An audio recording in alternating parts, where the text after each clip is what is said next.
Shalom, selamat pagi saudara-saudara, jemaat yang terkasih di dalam Tuhan.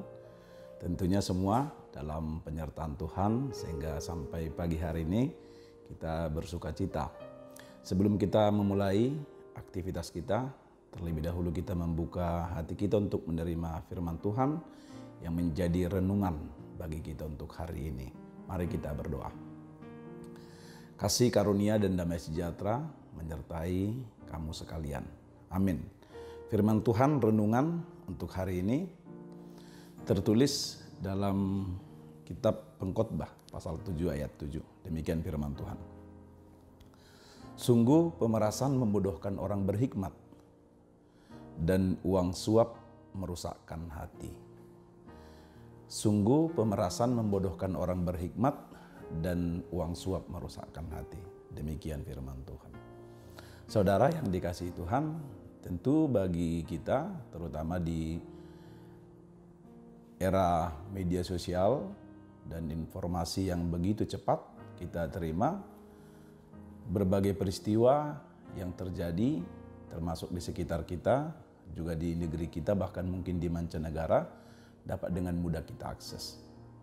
Berbagai ragam peristiwa berita, termasuk juga berita-berita kriminal, narapidana, bagi juga pemerasan, korupsi dan lain sebagainya sudah menjadi sepertinya santapan yang tidak terlalu asing bagi kita dari berita-berita yang kita terima dan kita dengarkan. Ternyata saudara-saudara yang dikasihi Tuhan, peristiwa atau kasus suap memeras itu bukan saja ramai terjadi beberapa tahun belakangan ini, bukan.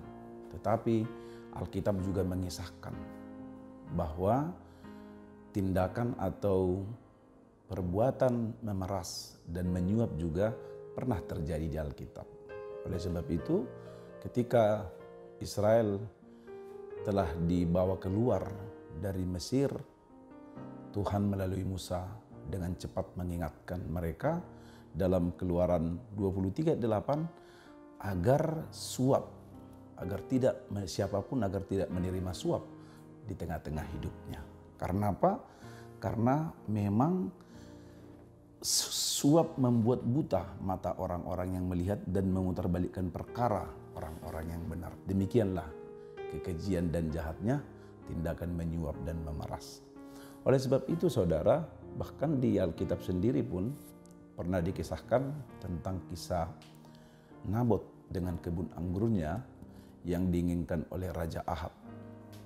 Ahab begitu menginginkan, tapi Nabot sebagai seorang yang percaya dan keturunan Israel, dia tidak mau menjual atau menukar guling tanah warisan yang dia terima. Sampai pada akhirnya Ratu Batseba, istri dari Raja Ahab memutarbalikkan fakta, membuat kesaksian-kesaksian palsu dan saksi-saksi palsu yang kemungkinan besar ini juga disuap untuk memenuhi keinginan, untuk memenuhi ambisi dari Raja Ahab memiliki kebun anggur Nabot. Sampai pada akhirnya Nabot dijatuhi hukuman mati. Itulah salah satu kasus atau peristiwa kengerian dari suap di tengah-tengah perjalanan hidup orang-orang percaya yang dikisahkan oleh Alkitab. Bahkan di Perjanjian Baru sendiri pun Stefanus juga mati terbunuh karena kesaksian palsu oleh saksi-saksi palsu yang kemungkinan besar juga menerima suap.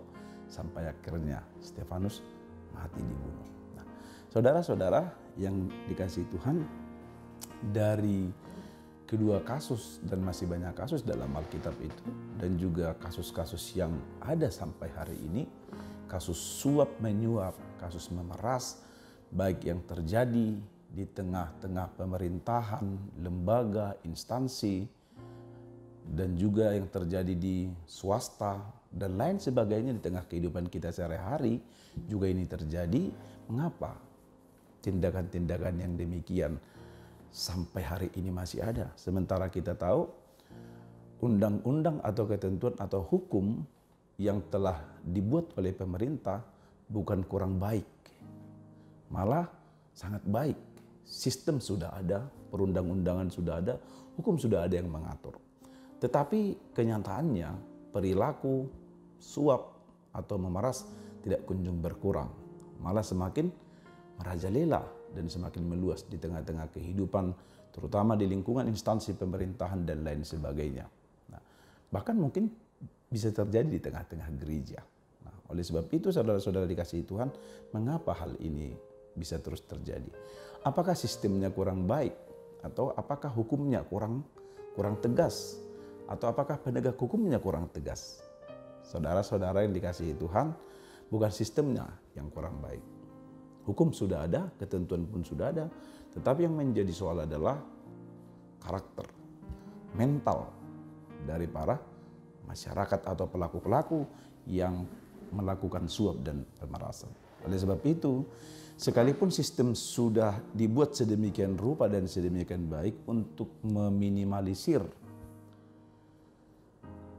tindakan-tindakan kejahatan seperti suap dan pemerasan, tetapi yang paling utama adalah reformasi mental, pembaharuan akal budi sebagaimana dimaksudkan dalam Roma 12 ayat 1 itu. Itu yang paling utama. Reformasi mental, pembaharuan akal budi, karakter, dan ini hanya mungkin bisa terjadi bagi manusia bila setiap orang hidup takut akan Tuhan. Mental, akal budi, dan karakter yang baik hanya mungkin lahir dari orang-orang yang hidup takut akan Tuhan.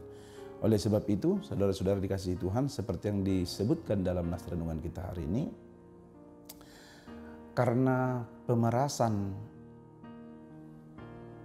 membodohkan orang berhikmat dan uang suap merusakkan hati, maka sesungguhnya orang yang melakukan pemerasan, orang yang memberi dan menerima suap adalah tindakan dari orang-orang bodoh. Karena tindakan mereka adalah merusak hati, bukan saja merusak orang lain, termasuk merusak dirinya sendiri. Karena itu, saudara-saudara dikasihi Tuhan, hiduplah takut akan Tuhan, sehingga setiap perilaku kita, moral kita, spiritual kita lahir dari produk takut akan Tuhan. Sehingga apa yang disebutkan dari firman Tuhan hari ini menjadi sebuah perlawanan yang sangat keras bagi kita yang hidup takut akan Tuhan. Mari kita berdoa. Syukur bagimu Bapa di surga, kasih-Mu yang kekal memberkati kami sampai hari ini. Kau berikan kami kehidupan, kesehatan, sukacita dan damai sejahtera. Terutama firman Tuhan yang sudah kami dengarkan pagi hari ini. Tuhan, kiranya menetapkan itu di dalam hati kami. Kami dibaharui jiwa, pikiran, hati kami, sehingga hari-hari kami semakin takut akan Tuhan. Banyak hal yang Tuhan tidak kehendaki di tengah-tengah kehidupan kami. Terutama dari firman-Mu hari ini, tindakan pemerasan dan penyuapan yang boleh saja terjadi di tengah-tengah kehidupan kami. Baik di tengah-tengah pekerjaan, ataupun dalam kehidupan kami sehari-hari.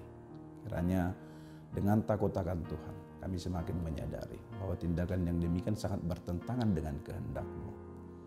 Ajarlah kami untuk hidup jujur dan hidup benar di hadapan-Mu, terutama di tengah-tengah kehidupan kami, pekerjaan kami sehari-hari.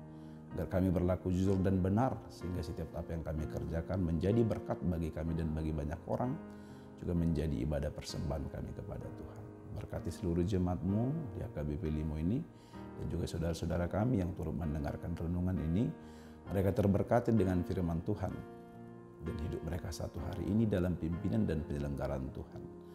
Berikan kekuatan dan kesembuhan bagi jemaat yang masih sakit, dan kami bersyukur untuk sukacita berkat yang melimpah yang Tuhan berikan bagi jemaat-Mu yang berulang tahun hari ini. Semuanya Tuhan berkati, Tuhan tambahkan umur yang panjang, kebaikan dan sukacita bagi mereka.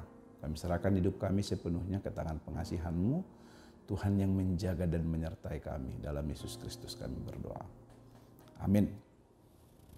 Demikian renungan untuk hari ini dari HKBP Limo. Kami menyampaikan selamat pagi dan selamat beraktivitas bagi Bapak Ibu Saudara sekalian. Tuhan Yesus memberkati. Horas.